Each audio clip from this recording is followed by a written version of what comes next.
Cool. Let's continue on with the tear down the engine, part 10. Yesterday we did a lot of stuff. We tore most of it down, but today I'm gonna see if we can go into the bottom end and just find out if we have any damage on the bottom end, and if not, we're good to go.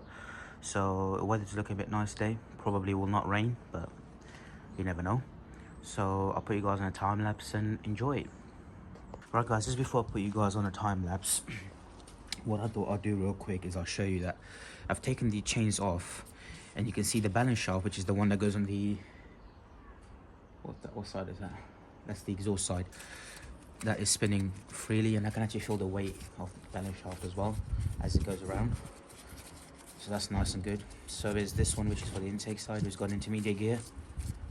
So that's good as well. I don't see any metal swarf or any metal shaving, and it looks very, very clean inside. And even the oil pump is spinning fine, so it's not seized. Now, the reason I still want to take the oil pan off, I want to check for any oil debris inside the engine to see if there is any sort of metal shaving at all. Because at the moment, the only thing I'm thinking will cause the oil pressure light is the fact that the camshaft seized, and as it seized, it's actually worn most of the head out, and that's created a gap in which the oil basically is starting to move out and lose pressure. But I thought this was worth checking, because you'd rather check it here and be okay with it than to check it later on. So once we confirm, we'll take the oil pump off and we'll put it back on after we confirm it's clean. Check the pickup pipe as well, and after I've done all of that, reseal this up with the new timing chains. I'm going to also clean this regulator here as well for the oil pressure, and clean the oil pan off and clean all the mess around here as well.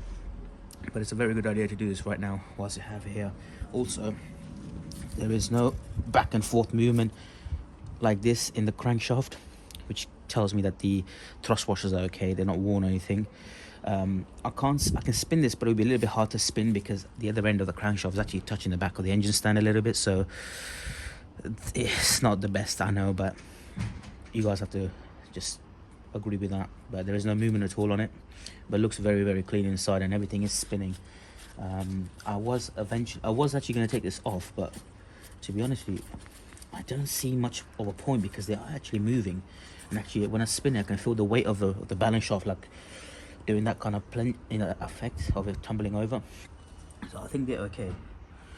But anyways, I'm gonna still obviously flip it over and just double check everything, but I'm pretty sure we should be good. What I thought I'm gonna show you guys is I'll just check the oil, a little bit of the oil that's remaining at the bottom of the engine, and I did not see any metallic fragments in there or any kind of glitter in there at all, so we got good on that as well. This is the last, like, at the bottom of the engine oil, and there's nothing in there, so it's a good sign.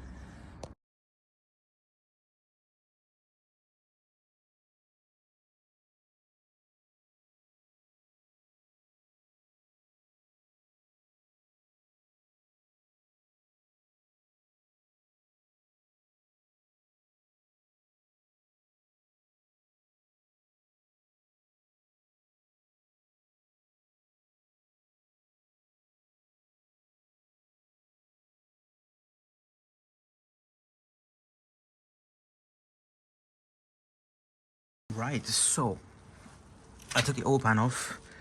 Some oil came out on the floor, sorry, on the drip pan, but underneath, inside this engine, it looks immaculate. For the age and the mileage, it's very, very good.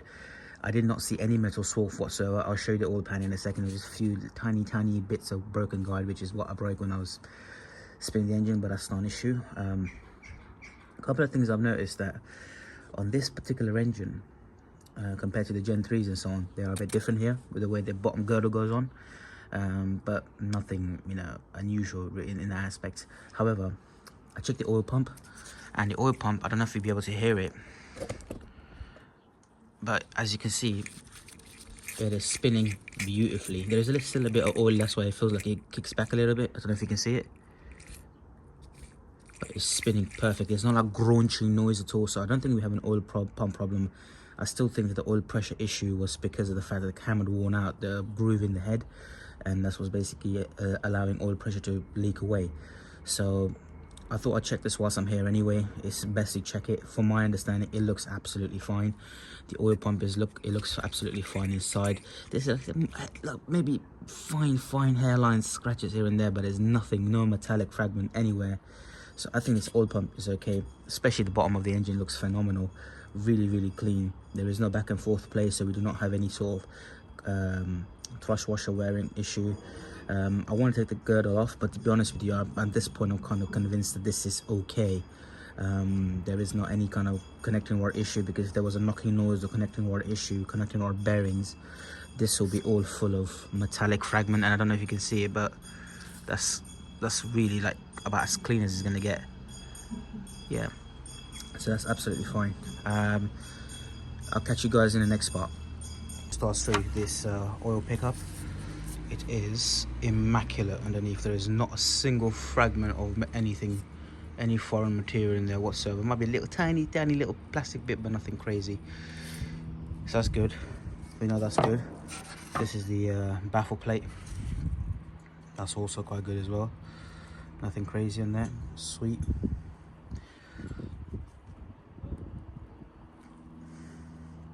Here is the main thing, the oil pan. Not a single metal swarf in there. Absolutely clean. So I think we are good to go. We're gonna reseal this up, put this back in there, put that back in there. The bottom end is fine. The next part just continue with the head basically, so we know that's good.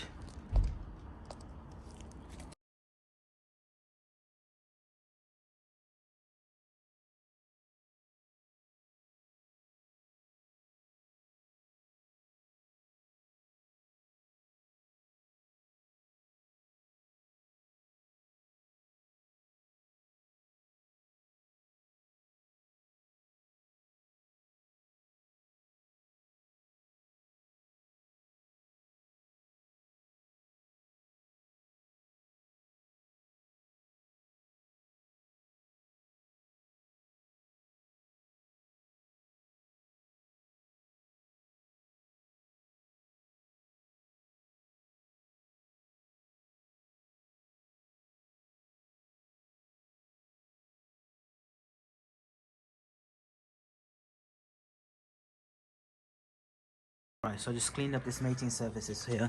They're not 100%. I might go over them one more time with the blade and just clean them up again. Just clean some of the holes up, take some of the RTV off of it. But it's looking a hell of a lot better. Bottom end is very good. I'm going to finish it off by... I haven't even touched this, to be honest. I didn't see how clean it is. So what I'm going to do to finish off is I'm going to get a brake cleaner, go all over the bottom of this. I know nothing's gone in there anyway, but just basically prime the oil pump afterwards, put the filler on it, the pickup, clean all of it out, reseal the bottom end, and yeah, so that way at least we can confirm the bottom end is good, and basically just clean the deck of the block and get ready for the assembly hopefully.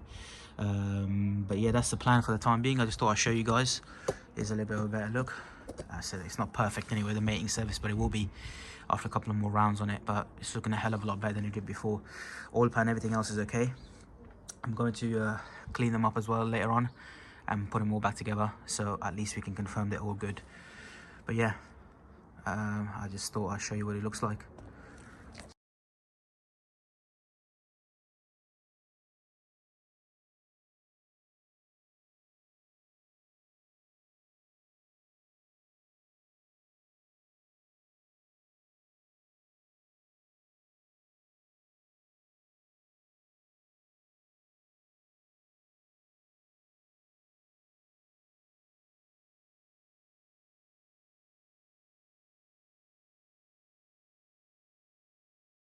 So what I've done is I've cleaned the rubber gasket maker from the bottom of the oil pan as well as the engine block, the side of it, and now I'm going to try and tackle the top and clean the deck of the engine block as best as I can.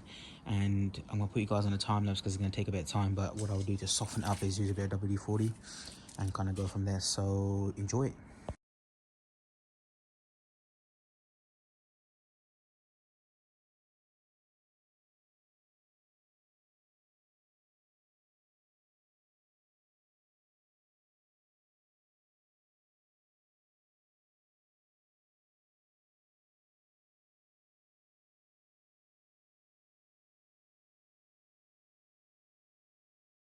Alright, so as you probably just saw that time lapse, I went ahead and cleaned the deck of the block with the two blades. Just put some WD-40 to help me soften it up and allow the blade to glide. So that's nice and clean, it's nice and smooth. I went over it after a bit with the blade and I didn't see anything catching at all. And then I just went ahead and cleaned the pistons up, and as you can see, they look a lot more newer. And in fact, these were made on the 20th of the 5th, so that's May 2009, and these are original, and the part numbers are 5906HAM, and they are the same across. So the deck of the block is clean, that is clean, the bottom pan is clean. So what I want to do now is I'm going to put some WD-40 on this, flip it over again. Maybe I'm not going to do that. I'm going to get some brake cleaner and start cleaning this engine block right here, ready for sealing. So as you can see, it's quite oily. So I'm going to cover this with this, like so. So that's nice and covered. And the rest of it is going to be just basically me going around and cleaning all this rubbish. So hopefully that should be okay. But yeah, looks a hell of a lot better, as you can probably agree.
Cool. So what's happening at the moment is I cleaned the engine block up. As you can see, it looks immaculate. I've also put the oil baffle and I also put the oil pickup on there as well. I cleaned them up, they were fine. And it's getting a bit late, so I'm going to pack up. I cleaned all the wires because there was some oil on there. You might still be able to see some oil coming out of these, but we will clean them up a little bit better once we get the opportunity. But yeah, they're soaking in oil, so that I thought we'd do that. It's annoying, but part of the game. Clean the block, clean the oil pan. I'm gonna take the gasket off of it tomorrow, and but for the day we're gonna pack up. I think it's been a good day, and we'll catch you guys later.